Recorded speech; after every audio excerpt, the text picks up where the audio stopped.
Korea's vicious young dictator, exploding with confidence tonight. His government's news anchor uses new, very aggressive language to project Kim Jong-un's threat. Kim Jong-un said we now have the clear capacity to directly and realistically attack American bastards who continue to attempt to invade the Pacific.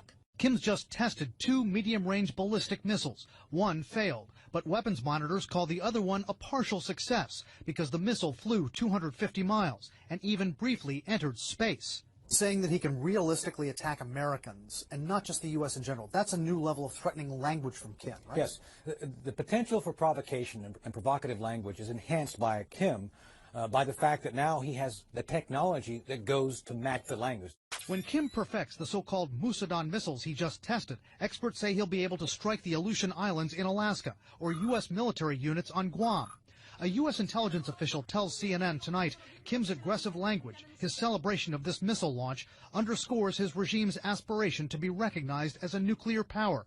Analysts say Kim also wants to fend off the threat he perceives from his principal enemies, who've just wrapped up a massive military exercise on his doorstep. He wants to deter America from even threatening to intervene. He wants to deter South Korea at the same time, obviously.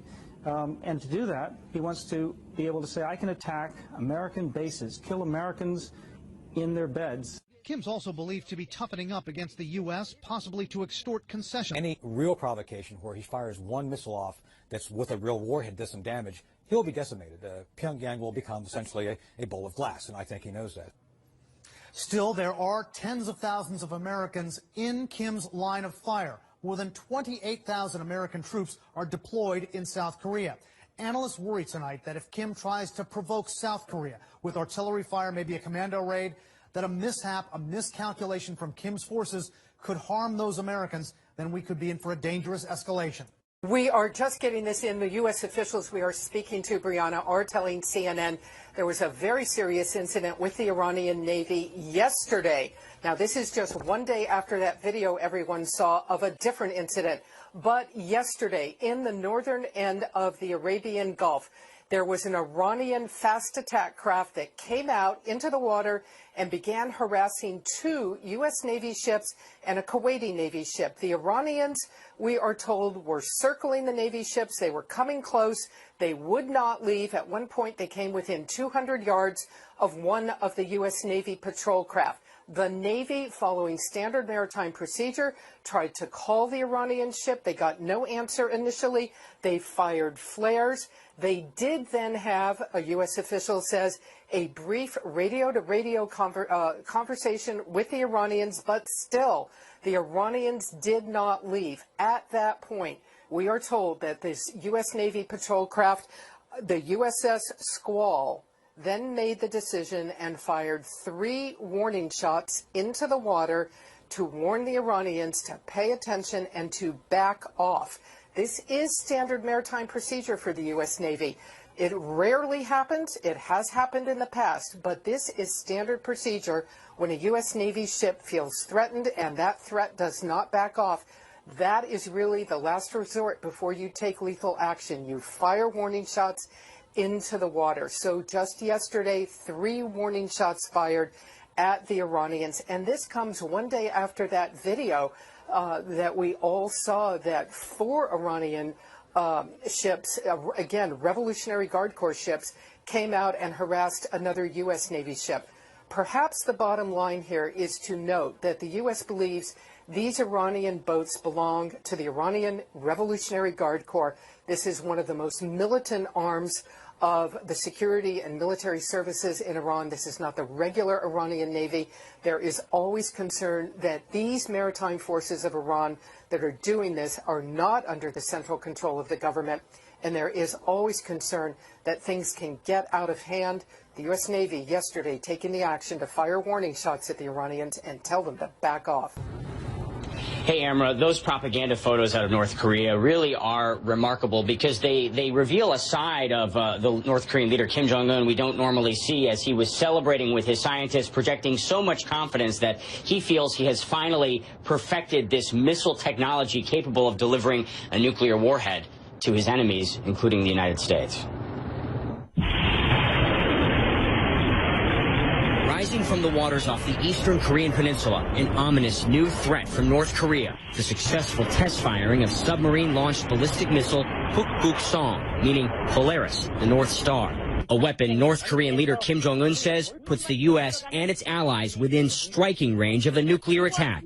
A triumphant announcement on the North Korean news. State propaganda images claim to show a perfect launch. Before dawn Wednesday, anxiety turns to exhilaration. Kim Jong-un and his officers smiling, laughing as they track the missile some 500 kilometers, more than 300 miles, further than any previous attempt. The testing and the phase of the development is very rapid. A launch attempt just last month failed.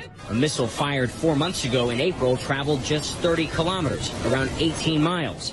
Analysts believe Wednesday's missile traveled 16 times further, meaning it can strike anywhere in South Korea, home to 50 million people and some 25,000 American troops. The latest launch as U.S. and South Korean forces engage in annual military exercises, similar to these in the spring. Pyongyang used the annual drills as a direct provocation.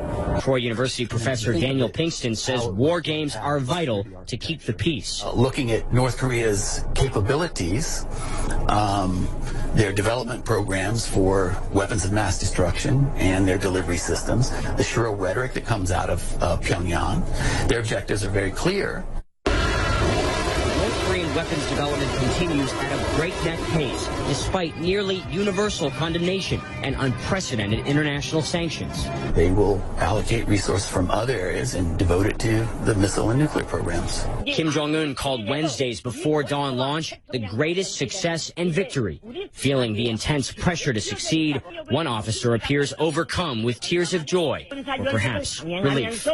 Russia is deploying its ballistic missile and attack submarines in numbers, range, and aggression not seen in 2 decades. In an exclusive interview, the commander of U.S. naval forces in Europe tells CNN the buildup is part of an alarming strategic view. They're very clear that NATO is viewed as an existential threat to Russia. Our military capability, they view in a very visceral way as a threat to Russia.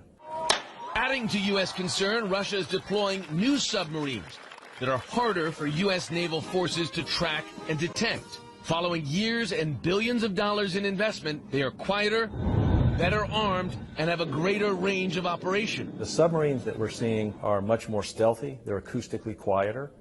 We're seeing them have more advanced weapon systems, missile systems that can attack land at long ranges. The increased Russian sub-activity is backed by a much broader military expansion. Russia is adding or upgrading some 12 naval bases across the Arctic Circle, expanding its capability to send subs in numbers through the crucial Greenland-Iceland-UK gap into the Atlantic and closer to U.S. and NATO territorial waters. Moscow has also newly stationed 6 submarines in the Black Sea, giving Russia new capability into the Mediterranean. The U.S. believes the new activity is designed to deny NATO, including the U.S., the ability to operate within Russia's so-called near abroad.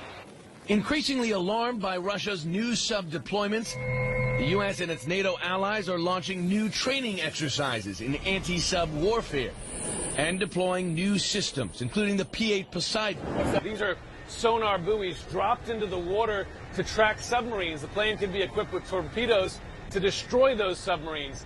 Russia's growing military activity extends above the surface as well. A Russian fighter jet's flyby of the USS Donald Cook this week, coming within 30 feet laterally and 100 feet vertically, is behavior that U.S. naval commanders have not witnessed since the Cold War. We had issued radio calls in both English and Russian, and the aircraft didn't respond and proceeded on a course directly at the ship. So while we've seen these interactions before, this one was different because of the proximity to the ship, the altitude, and the flight path that it took.